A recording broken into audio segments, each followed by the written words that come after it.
For Pierre-Emerick Aubameyang, the reason I would rate the likes of Drogba. I will give my list a few footballers ahead of him is the fact that you can't tell the 2013 Chelsea story without talking about Didier Drogba. You can't talk about Olympic Marseille winning the Champions League without talking about Abedi Pele himself. You understand?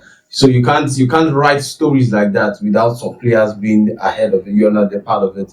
And yes, he has scored the goals, but there is no story. You've not been able to write a story around those goals.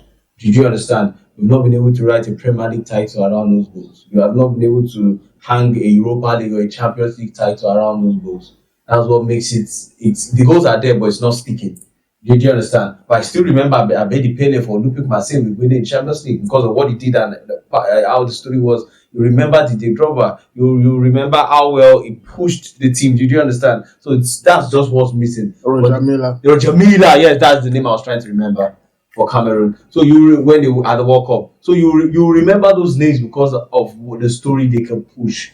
But if you talk about the ability of the man himself and the longevity, because you would not believe he have been doing this at the top of European football for more than a decade.